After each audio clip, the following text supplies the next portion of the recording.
Every night, at exactly 6012 p.m., an old man named Harold Whitman sets one plate on the small kitchen table in his one-bedroom apartment in Dayton, Ohio. Not two, never two, just one plate, one fork, one glass of water placed carefully near the edge, as if someone else might still need room. The routine is so precise that even the ticking wall clock seems to wait for him to finish. Outside his window, cars pass with headlights on, neighbors return home with grocery bags and tired conversations, but inside Harold's apartment, the sound is different. It's quieter, thicker. The kind of silence that settles into corners and learns the shape of a person. Harold doesn't rush. He moves slowly, deliberately, warming a frozen dinner in the microwave, stirring canned soup on the stove, wiping the counter even though it's already clean. He eats at the same chair every night, facing the window, never the empty chair across from him. That chair stays pushed in, untouched, like a rule he refuses to break. Harold isn't waiting for anyone to join him. He knows no one is coming. But still he sets the table as if the habit itself deserves respect. The world has stopped noticing men like Harold, men who worked, showed up, paid their bills, and slowly became invisible when they no longer fit into anyone else's schedule. He takes his first bite and chews slowly, eyes unfocused, listening to the hum of the refrigerator fill the space where conversation used to live. And tonight, something about this dinner will feel heavier than usual. Harold didn't always eat alone. There was a time when the kitchen felt too small, when voices overlapped and chairs scraped loudly against the floor. His wife, Margaret, used to hum while cooking, never the same tune twice, always slightly off-key. She believed silence meant something was wrong, so she filled it whenever she could. Back then, dinner happened when it happened, sometimes at 5, sometimes closer to 8. The clock didn't matter. What mattered was that they sat down together, even if the food had gone cold. Those nights feel distant now, not painful exactly, just unreachable, like a street he used to live on but can't quite remember how to find again. After Margaret passed, neighbors brought casseroles for a while, paper plates stacked in the sink, condolences spoken softly in the hallway. Then, slowly, the visits stopped. People returned to their own routines, their own dinners, their own tables. Harold learned how quiet a home could become when there was no one left to ask simple questions like, "How was your day?" He didn't complain. He adapted. He learned how to cook for one without thinking about it, learned how to save half a loaf of bread before it went stale, learned how to stretch time so evenings didn't feel endless. Still, when 6 o'clock comes around, his body remembers something, his mind tries not to. And that memory has been waiting for him longer than he realizes. During the day, Harold works a part-time shift stocking shelves at a small hardware store on the edge of town. It's not about the money. His social security covers the basics. It's about having somewhere to be. Somewhere that expects him. The store smells like wood, oil, and dust, and the radio behind the counter plays old songs that nobody bothers to change. Younger employees nod politely, call him sir, and move past him quickly, unaware of how much those small acknowledgments mean. Harold doesn't talk much. He doesn't need to. He knows where everything belongs. He knows which boxes are heavier than they look, and which aisles stay colder in the winter. At 5 o'clock, he clocks out, pulls on his jacket, and walks to his car alone. The drive home is short, but it feels longer each night. He passes the same diner with the same glowing sign, the same couples and families inside, laughing over plates he won't order. He doesn't feel jealous, just separate, like he's watching life through glass. By the time he reaches his apartment, the sky is already dimming, preparing him for the quiet waiting inside. And the waiting is becoming the hardest part to ignore. Back in his apartment, Harold washes his hands and looks at the calendar taped to the refrigerator. The dates blur together now. Mondays feel like Thursdays. Weeks pass without anything marking them except meals. He opens a drawer and takes out a folded napkin he doesn't use anymore, smoothing it flat before setting it beside the plate. He doesn't remember why he still keeps it. Maybe it belonged to a different time. He sits down and eats in silence, each bite measured, each movement careful, as if noise might disturb something fragile. Outside, a neighbor laughs loudly on a phone call, and for a moment Harold freezes, fork halfway to his mouth. The sound reminds him that the world is still full. Just not here. He finishes his meal slowly, then sits for a while longer, staring at the empty space across from him, not because he expects anyone to fill it, but because it feels wrong to leave too quickly. And soon, a small interruption will change how these dinners unfold. The interruption comes the next evening in a way so small that Harold almost misses it. He is standing at the microwave watching the numbers count down when a knock sounds at the door. It isn't loud, it isn't urgent. Just two gentle taps, careful, like whoever is on the other side is afraid of being a burden. Harold freezes, his first thought, not fear, but confusion. No one knocks on his door anymore. For a moment, he considers ignoring it, letting the sound fade into the quiet like everything else does. But the knock comes again, just as soft. He opens the door slowly and finds a young woman from down the hall, the one who moved in a few months ago. He knows her only as Emily, because her name is printed on the packages that sometimes sit outside her door. She looks apologetic before she even speaks. "I'm sorry to bother you," she says, holding a small envelope. "The mailman put this in my box by mistake." Harold takes the envelope, nods, and thanks her. Their exchange lasts less than 30 seconds. She smiles politely and walks away. The door closes. The microwave beeps. Everything returns to normal, and yet something has shifted. Harold stands there longer than necessary, holding the envelope, aware that his routine has been touched by another human presence. He eats his dinner afterward the same way he always does, but the silence feels thinner, less certain of itself, and that thinness will stay with him longer than the knock itself. The following night, Harold finds himself thinking about the knock again as he sets the table. He doesn't know why it mattered. It wasn't companionship. It wasn't conversation. It was just proof that he still existed to someone else, even briefly. At the hardware store, he notices things he usually overlooks. The way a customer thanks him twice for help finding screws. The way the cashier asks if he wants his receipt before printing it. These moments aren't new, but they feel different now, like small threads tying him to the day. On his drive home, he slows slightly as he passes the diner. For the first time in a long while, he wonders what it would feel like to sit inside instead of driving past. The thought surprises him. He doesn't act on it, not yet. At home, he eats dinner at 6:12 p.m., just like always. But when he finishes, he doesn't immediately clear the table. He stays seated, hands folded, listening to the building settle. Somewhere down the hall, a television laughs. Somewhere below, water runs through pipes. Harold realizes the apartment isn't as empty as it feels. It's just quiet in a way that asks patience. And patience, he's learning, can lead to unexpected places. A few days later, Harold runs into Emily again, this time at the mailboxes. She's struggling with a heavy package, shifting it awkwardly from one arm to the other. Without thinking, Harold steps forward and holds the door open for her. She thanks him genuinely this time and mentions that she works late shifts at the hospital downtown. Harold nods, listening more than speaking. The conversation is brief and ordinary. But when it ends, Emily says, "Have a good night, mister." "Harold," he says. She smiles and repeats his name like it matters. That evening, Harold notices something strange. He sets out 2 napkins instead of 1. He stares at them for a long moment, then quietly puts one back in the drawer. The action feels foolish, but honest. He eats in silence, yet his thoughts feel fuller, occupied by the simple fact of being known by name. And that small recognition begins to loosen something inside him. That weekend, Harold's routine bends again. Instead of cooking, he walks into the diner he's avoided for years. The bell above the door rings softly as he enters. A waitress with tired eyes greets him without surprise. He chooses a booth near the window, orders meatloaf, and waits. Around him, conversations rise and fall like background music. No one pays him special attention, and that's okay.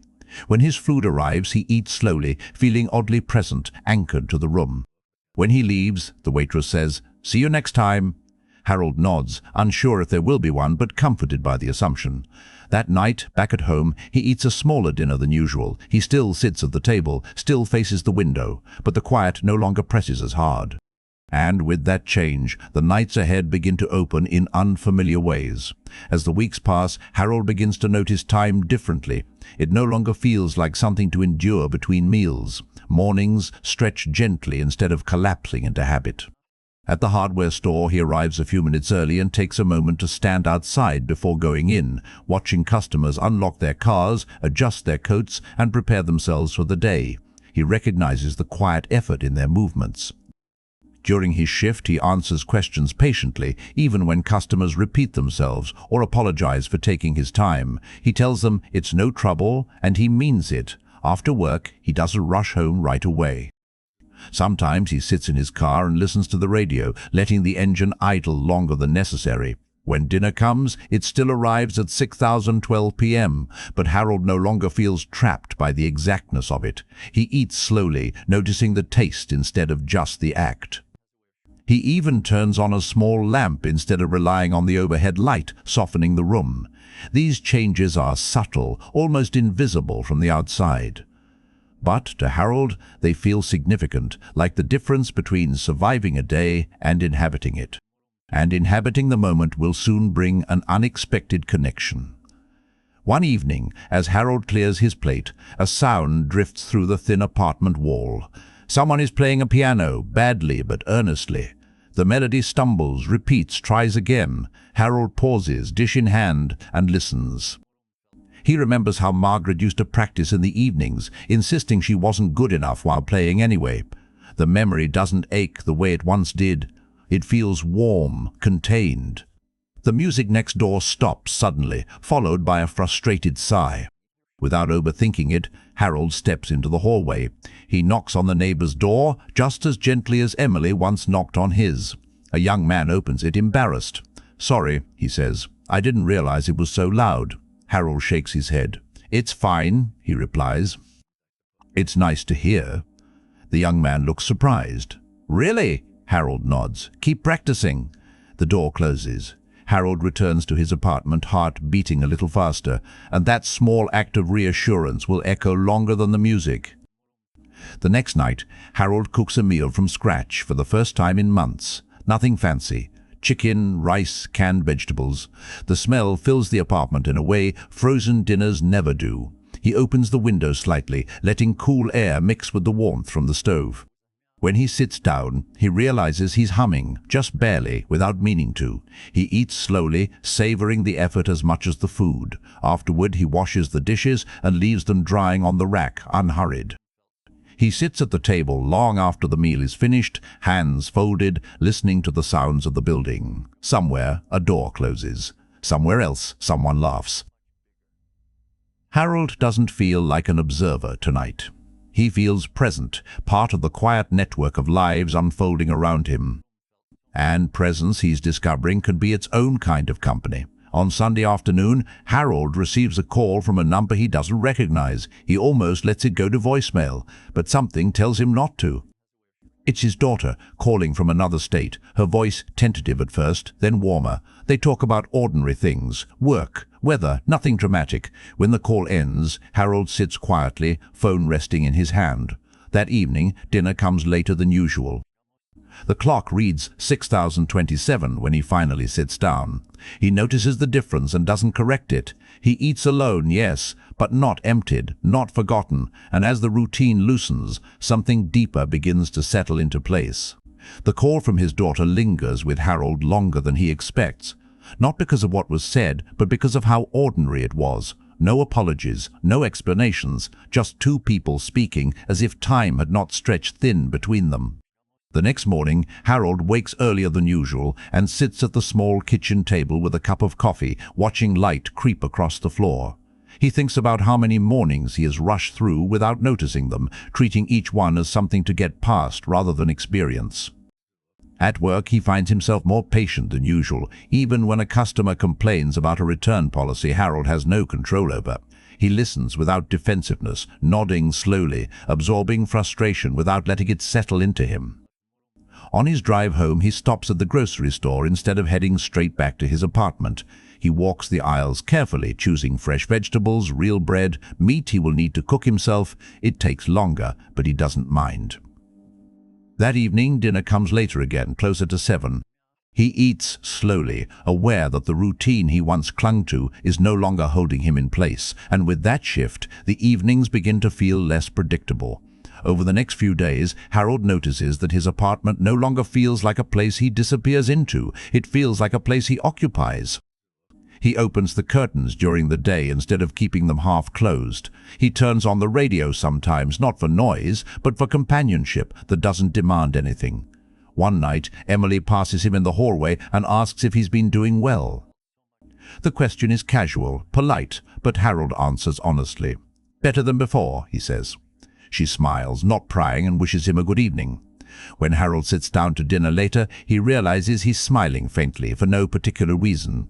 He eats in silence, but it no longer feels empty. It feels settled. And that sense of calm begins to change how he remembers the past. Memories of Margaret come differently now, not as sharp absences, but as quiet reminders of a life once shared. Harold finds an old recipe card tucked into a drawer, her handwriting still neat and confident. He cooks from it carefully, following each step as if she's standing beside him. When he eats, he doesn't avoid the empty chair.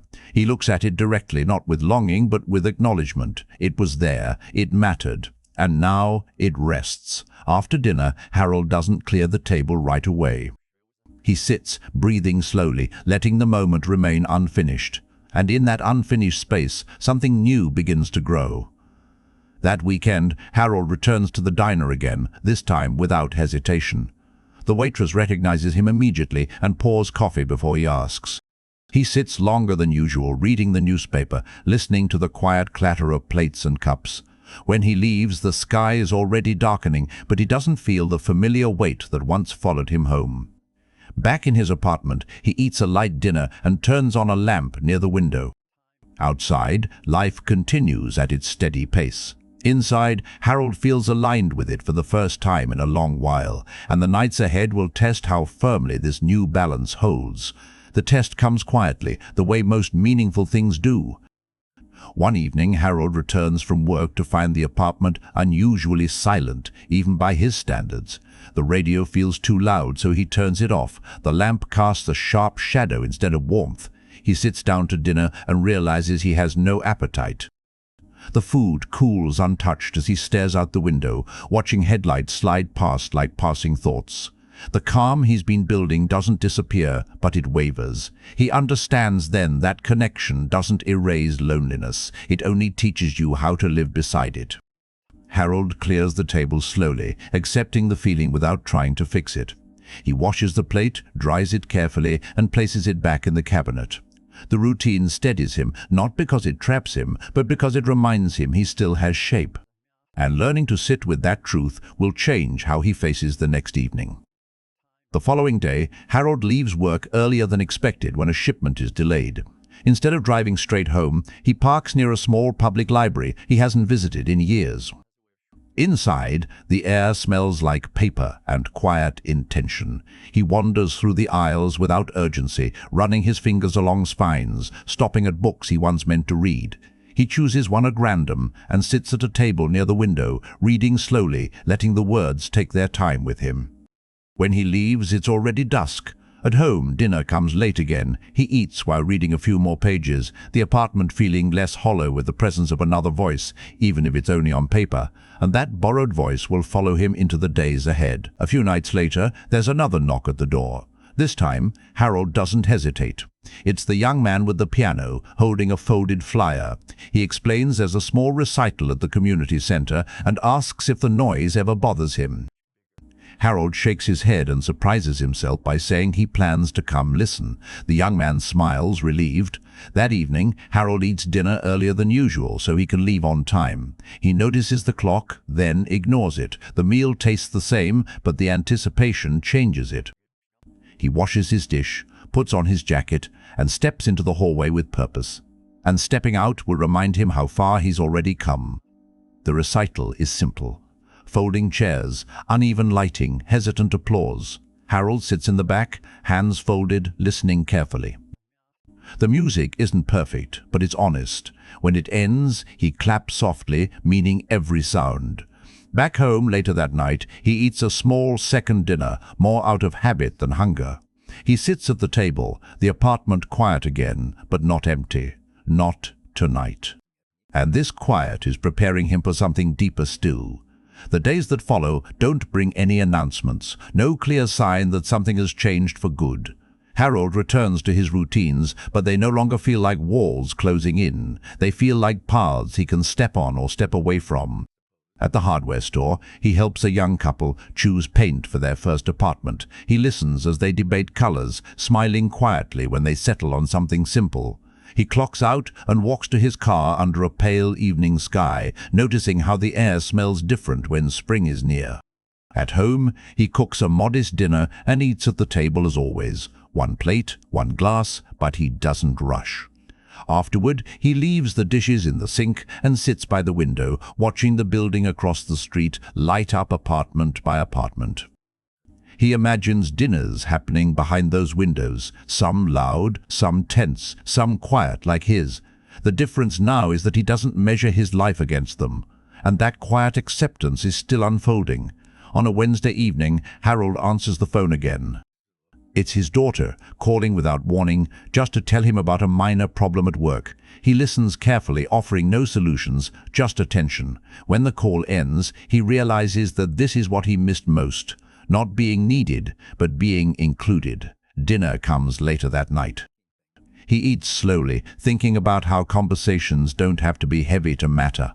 Sometimes they just confirm that someone thought of you. After he finishes, he doesn't sit in the dark. He turns on the lamp and opens the book from the library, reading a chapter before bed. And with each ordinary evening, his loneliness changes shape. The next Sunday, Harold cooks more food than usual, not because he expects company, but because it feels right. He saves half of it in a container and writes the date on the lid, smiling at the small act of planning ahead. After dinner, he steps out onto the sidewalk and walks a few blocks, hands clasped behind his back. The street is quiet. A few porch lights glow. Somewhere, a radio plays faintly through an open window. Harold walks slowly, feeling the ground beneath his feet, feeling time move without pushing him. When he returns home, the apartment welcomes him the way it always has, not with noise, with familiarity. And familiarity, he's learned, can be a form of comfort. Years from now, no one will remember the old man who ate dinner alone every night in a small apartment in Ohio. There would be stories told about him at large tables or photographs passed around. But Harold will remember. He will remember learning how to sit with himself without fear, how to let evenings be quiet without feeling erased by them. He will remember that loneliness did not disappear but softened, made room for small connections that asked nothing in return. Tonight, he eats dinner alone again. One plate, one chair, and when he finishes, he doesn't feel empty. He feels complete enough to turn off the light and rest.